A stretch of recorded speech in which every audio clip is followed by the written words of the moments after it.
What did Jeremy Wade reveal about the shocking reasons behind the cancellation of river monsters? And why does it change everything fans thought they knew? From hidden network pressure to vanishing rivers, each revelation exposes a side of the show that was never meant to be seen. Stay with us, because what Wade finally admitted will leave you stunned. The man behind the monsters. Jeremy Wade wasn't always a household name. Before the global phenomenon of river monsters, he was a quiet biologist driven by an insatiable curiosity about the natural world. His early career included teaching biology, but his true passion lay in exploring the planet's untamed rivers. Unlike most scientists who stayed in labs, he sought knowledge where he lived, in dense jungles, isolated villages, and waters where maps ended and uncertainty began. From the Mekong to the Amazon, Wade's expeditions were guided by stories whispered by local people. The locals spoke of fish so enormous they could drag unsuspecting children underwater. Fishermen recounted encounters with creatures that seemed almost supernatural, capable of vanishing without a trace after wreaking havoc in their wake. Wade's journals filled with these tales, each entry blending folklore with scientific observation. His goal was not merely to collect stories, but to document phenomena that might otherwise be lost. On an early expedition, Wade traveled to a river system in northern India where locals spoke of a giant freshwater carp. He spent weeks wading through knee-deep mud, navigating thorny mangroves, and interviewing elders who had never left their villages. Wade discovered patterns in the accounts, recurring descriptions, common environmental conditions, and clues that such creatures might actually exist. That painstaking work laid the foundation for what would later become the research framework for river monsters. The turning point came in 2007, when a severe case of malaria struck him during an expedition. Confined to a small bed in a remote clinic, he faced the very real possibility of dying. Yet that period of forced rest proved transformative. With months of recovery ahead, Wade began sketching out a plan for a television series. He envisioned a show that combined detective-style investigations, extreme fishing, and the authentic voices of local communities. Every element would be based on real evidence, not dramatizations. What made his approach unusual was his insistence on scientific integrity. While many wildlife programs relied on dramatizations and staged encounters, he meticulously verified every claim. When locals described a mysterious fish, Wade didn't just film it. He gathered physical evidence, analyzed environmental factors, and, when possible, attempted to safely capture it to study its behavior. This method turned folklore into tangible research and allowed audiences to connect with the rivers as living, dangerous ecosystems. Even in those early years, Wade understood the risks. The remote rivers were treacherous, and logistics could mean days of travel to reach a single location. He learned to read currents, observe subtle signs of danger, and respect nature in ways few explorers had ever experienced. Beyond the drive to discover, there was a quiet discipline that guided every decision. Each expedition was a test of skill and a balancing act between curiosity and caution. That formative period revealed a profound truth about Wade. His obsession with monsters wasn't about fame or adrenaline, but about understanding the unknown. The rivers held secrets, and he was determined to uncover them, even at the risk of his own life. His work blurred the line between science and adventure, setting the stage for a series that would captivate the world. As the first seeds of river monsters sprouted, the question lingered. What drove a man to risk everything for stories few believed to be true? Could a biologist's quiet determination become a global obsession? Stay with us as the mystery deepens. Creating a formula for adventure. When Jeremy Wade envisioned a television series, he faced a challenge difficult to imagine: how to translate years of river research into stories capable of captivating millions. Wade didn't want to rely on gimmicks or exaggerated danger. He needed a formula that blended authenticity with suspense, transforming natural phenomena into compelling narratives. Every expedition had to feel urgent. Every encounter with a fish had to be meaningful, and every river had to become a character. The Amazon basin became his first testing ground. Unlike a controlled study, the jungle offered unpredictable variables, sudden storms, elusive species, and waterways that could change overnight. Wade and his small team moved cautiously, balancing safety and storytelling.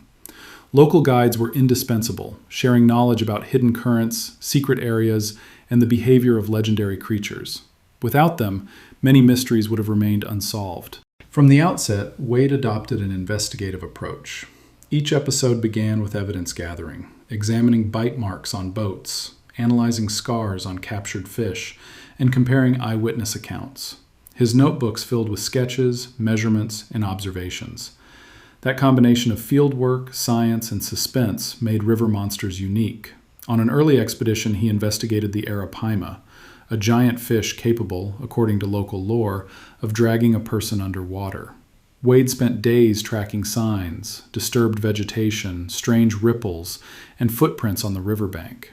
Every detail was a puzzle piece, and the process became part of the story the audience followed. Another innovation was his dedication to cultural context.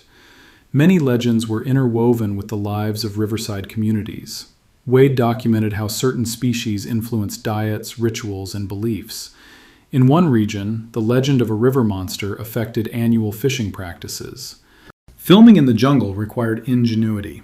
The dense canopy prevented aerial shots, and the crew had to invent new methods. Long lenses, hidden cameras, and improvised rafts allowed them to capture images of animals without disturbing their behavior. In addition to the technical aspects, Wade had to balance education and entertainment. He avoided exaggeration because it could damage credibility. Suspense depended on uncertainty and the process of discovery, not on fabricated dangers. In 2009, River Monsters premiered on Animal Planet and quickly set a new standard in wildlife documentaries. The audience was captivated by the meticulous approach, the respect for nature, and the genuine emotion. The formula worked, but even as success grew, the rivers had lessons to teach. What unseen dangers would challenge this new formula? Would a scientist have what it took to face them? Join us as we explore the hidden corners of this story. The hidden dangers of hunting. Adventure comes at a price, and Jeremy Wade soon discovered that rivers could be as deadly as the monsters they concealed. Filming in remote locations meant facing dangers far beyond fish. While audiences saw suspense and a few mishaps, the reality was much harsher. In Guyana, navigating jungle rivers became a daily ordeal. The crew carried cameras and nets by hand or in fragile canoes. The environment teemed with insects, venomous snakes, and unseen currents. Wade recalled sudden whirlpools that swallowed equipment and forced emergency maneuvers. Thunderstorms added another layer of threat. On one occasion, a crew member was burned by lightning. Wade acknowledged that these invisible risks forever altered his approach. And then there were the animals. Not all the dangers came from legendary creatures. Crocodiles, piranhas, and aggressive snakes were present at every turn. In Southeast Asia, Wade entered a shallow river, unaware that he was stepping into a nest of territorial snakes. Physical endurance was relentlessly tested. Days from before dawn until well into the night, extreme heat, torrential rains, little rest, and limited food eroded the team's energy. Minor and serious injuries were frequent. The psychological toll was also immense. Constant travel, extreme conditions, and the responsibility for the team's safety kept Wade sleepless, planning for contingencies and anticipating dangerous scenarios. The worst part was the unpredictability. Rivers could suddenly rise, turning a safe area into a death trap.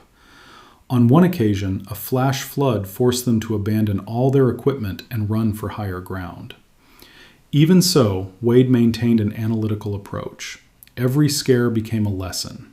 Risk assessment, situational awareness, and respect for the rivers were essential tools. Over time, he understood that rivers were as formidable as any monster. Each expedition was a negotiation with a living, unpredictable world. What as yet unknown dangers would push Wade and his team beyond human limits? Would curiosity be enough to face all that these rivers demanded? Let us guide you to what no one expected. When rivers dry up, during his expeditions to the most remote river systems, Jeremy Wade began to detect a troubling pattern. The rivers themselves were changing. Waters that once supported abundant life had become murky or shallow, and the fish populations that local communities claimed were plentiful had declined drastically. In some areas, it seemed that entire species had vanished. This realization shifted Wade's focus from the thrill of discovery to a deep concern for the fragile ecosystems that underpinned his work. On the Mekong River, Wade witnessed firsthand the consequences of dam construction and human intervention. Previously navigable stretches had slowed or stagnated, altering the migration patterns of giant catfish and other large freshwater species. Sediment that once nourished riverbanks now accumulated unnaturally, affecting plant life and, by extension, the fish and the communities that depended on them. Wade realized these changes were not isolated. They represented a global pattern threatening rivers from South America to Southeast Asia. Pollution presented another silent but devastating force. Wade found rivers near mines in Guyana where waste had transformed clear waters into thick, reddish mud. Local fishermen described dwindling catches, with once common species now nearly impossible to find. The very rivers that had inspired the legends he pursued were being undermined, sometimes irreversibly. The harsh reality hit Wade. The monsters he had spent years chasing were disappearing, not because they were elusive, but because humans were slowly erasing the environments that sustained them. Overfishing was proving equally destructive.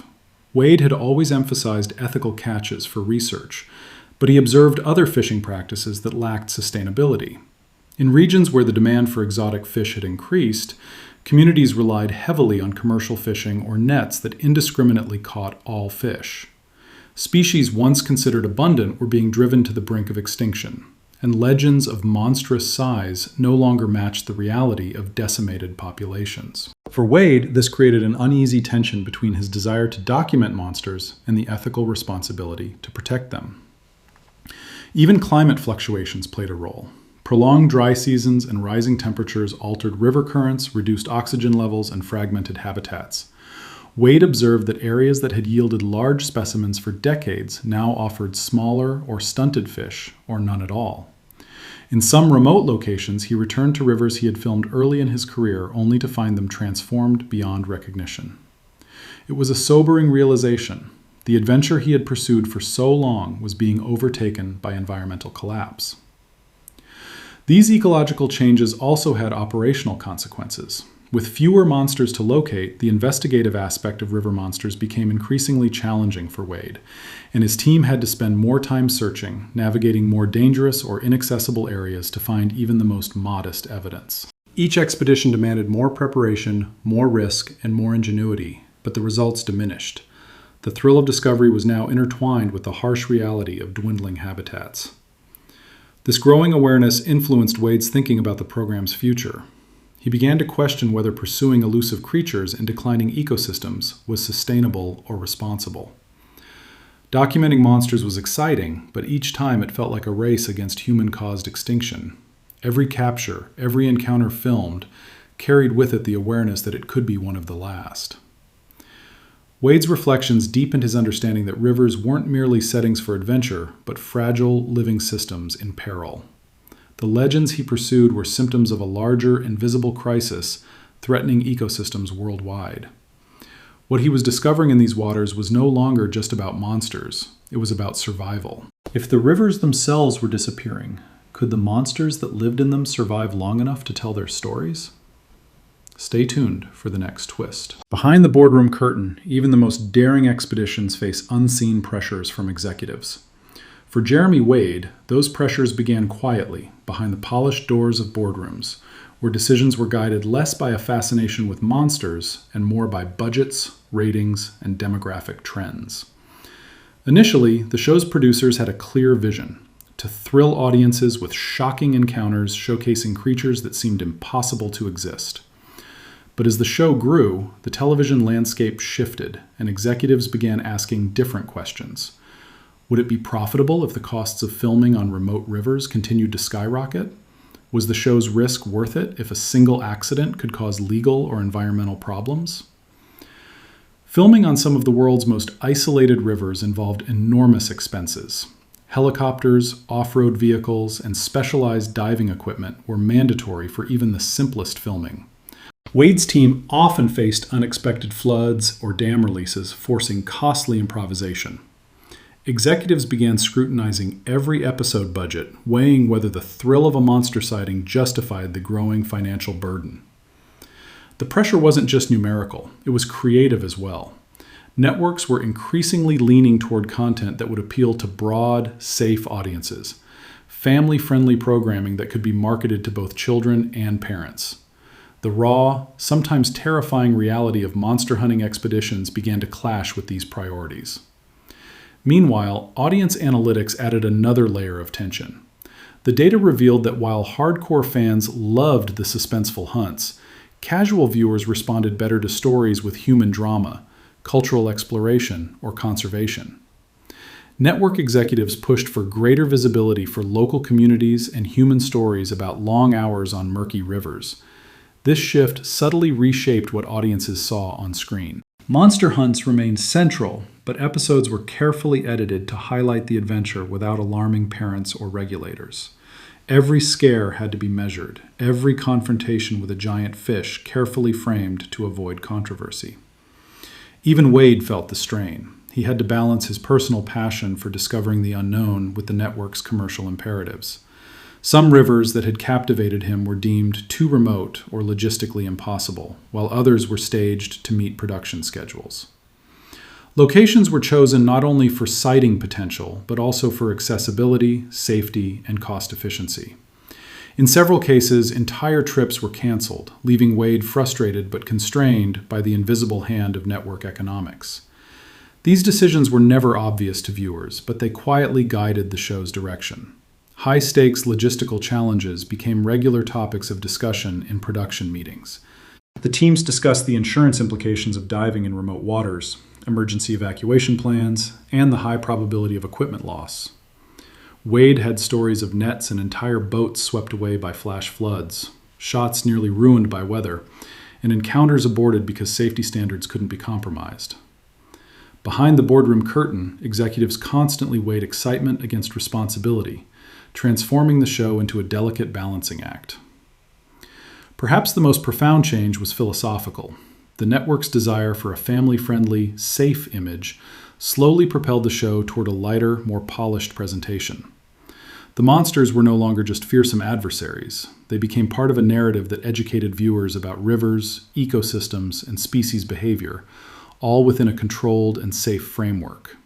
Thrilling hunts were balanced with context and information, creating a hybrid of adventure and responsible storytelling. What the audience saw as an uninterrupted series of encounters with monsters was, in reality, a carefully orchestrated production, shaped by budgets, risks, and strategic vision. The hidden forces of television financing and audience management silently guided the program's evolution. Each expedition was a negotiation between pure curiosity and corporate oversight, between the desire to shock and the need to protect the audience and the team. Jeremy Wade navigated these pressures with a blend of diplomacy and persistence, ensuring the heart of the show survived even as its form changed. The boardroom's influence was invisible on screen, yet decisive, quietly shaping the adventures and encounters that made river monsters iconic. When the stakes involved not only nature, but also money and reputation, could the show's excitement endure? Stay with us to find out. The real reason no one saw coming. The show's end wasn't just about completing the monster roster. Something far darker was afoot. As Jeremy Wade ventured into rivers once thought untouched, he began to notice a disturbing change. Stretches of water that once teemed with life were eerily silent. Fish that locals swore were plentiful had vanished. In places that were once reliable hunting grounds, he found only murky currents and dead banks. The disappearance wasn't gradual, but a sudden and alarming collapse, a warning that the rivers themselves were at risk. Wade quickly realized that the monsters he was hunting were no longer just elusive predators. They were the first signs of an environmental meltdown. The factors were complex and intertwined. Industrial pollution ran deep, seeping into watersheds from factories, and agricultural pesticides and fertilizers created toxic conditions, killing sensitive species and disrupting delicate food chains. In some regions, overfishing had wiped out entire populations, leaving rivers unable to sustain even the hardiest survivors. Dams and hydroelectric projects had altered natural flows, submerged breeding grounds, and fragmented ecosystems that had existed for centuries. Wade was witnessing firsthand how human intervention, however well-intentioned, could devastate life faster than any predator. Filming in these degraded environments presented a new set of challenges. Industrial pollution made it nearly impossible to spot creatures. He had to adapt his techniques, often relying more on local knowledge than technology. Each sighting was a fleeting confirmation that the river was struggling to survive. In some areas, the desperation of the locals mirrored the state of the waters. Communities that had depended on fishing for generations suddenly faced scarcity and uncertainty, adding a layer of human tragedy to the natural crisis. Ethical dilemmas further complicated the logistical problems. Wade had always prided himself on documenting creatures without endangering them. Now, filming could inadvertently stress vulnerable populations or expose sensitive species to poachers. Deciding when and where to film became a moral burden. Should he risk capturing an extraordinary sighting if it meant potentially endangering a declining population? These were no longer simple considerations for dramatic effect. Each episode carried with it ecological responsibility. Wade's role was changing, from hunter to reluctant guardian of fragile ecosystems. Even the thrill of discovery was tinged with sadness. The encounters that once inspired euphoria now stirred concern. Wade found himself marveling at the surviving specimens while mourning the loss of entire populations. The rivers that had defined his career vanished before his eyes, leaving voids that could never be filled. The monsters, once symbols of adventure and excitement, became warnings etched in the water. Their absence revealed a stark reality. The environments that had given rise to these legendary creatures were fragile, and time was running out.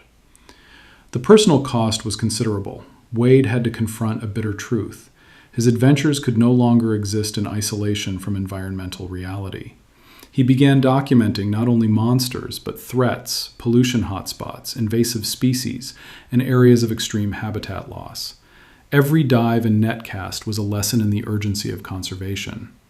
Viewers could see the spectacle of a giant fish leaping above the surface, but behind the camera, Wade was documenting the silent death of rivers that had once defined life itself. He understood that protecting these waters could be far more meaningful than capturing another rare fish on video.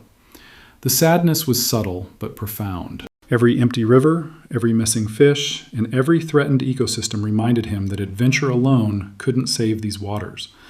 The excitement that had defined river monsters was now inseparable from the urgent struggle to protect what remained. The journey. The Wade mission had become a reckoning, a stark confrontation with the consequences of human negligence and the urgent need for preservation. The monsters were gone, but the story they left behind was far more significant than anyone could have imagined. Will the rivers last long enough for the world to grasp the true risks? Come with us to explore the hidden corners of history. From hunters to protectors. When the monsters disappeared, the mission evolved into a fight for survival. Jeremy Wade could no longer chase legendary fish for the thrill alone. The rivers that once teemed with life were now fragile threads in a dwindling ecosystem, and the species he had pursued became symbols of urgent conservation. Each expedition ceased to be a hunt and became a careful study, documenting environmental pressures that threatened entire habitats. Wade's focus shifted from adrenaline-fueled confrontations to the meticulous observation, understanding, and protection of the waters that had defined his career. This new direction brought unprecedented challenges. Polluted waters required specialized testing to understand the chemical contamination and its impact on aquatic life. Invasive species disrupted ecosystems, outcompeting native fish and sometimes driving them to local extinction. Floods caused by climate change and poorly managed dams disrupted breeding cycles, leaving populations scattered or entirely absent. Wade's team increasingly relied on partnerships with scientists, conservationists, and local communities to gather data that supported environmental action. Each episode became a lesson in ecology and storytelling, revealing the interconnectedness of humans, rivers, and wildlife. The transition also demanded a shift in focus. Wade's camera no longer needed to capture dramatic leaps or ferocious bites. Instead, it documented subtle behaviors. A rare fish cautiously navigating a polluted stream, an endangered species returning to restored habitat, or local fishermen adapting to changing river conditions. The emotion arose from witnessing resilience, not confrontation. Audiences began to see that the disappearance of the monsters wasn't just the loss of a spectacle, but a warning about fragile ecosystems on the brink of collapse. Viewers were introduced to previously invisible issues, microplastics, chemical runoff, and habitat fragmentation, through the lens of adventure, making complex environmental problems accessible and urgent. Jeremy Wade's journey evolved from chasing legendary creatures to protecting threatened rivers and communities. River monsters shifted from thrill-seeking to environmental advocacy, blending adventure with education. The monsters became symbols of fragile ecosystems, and Wade transformed into a guardian of the waters that shaped his life, demonstrating that preserving nature can be just as courageous and impactful as any risky expedition. Were you surprised by Jeremy Wade's revelations about river monsters and the hidden struggles that led to its cancellation? Tell us which truth resonated with you the most.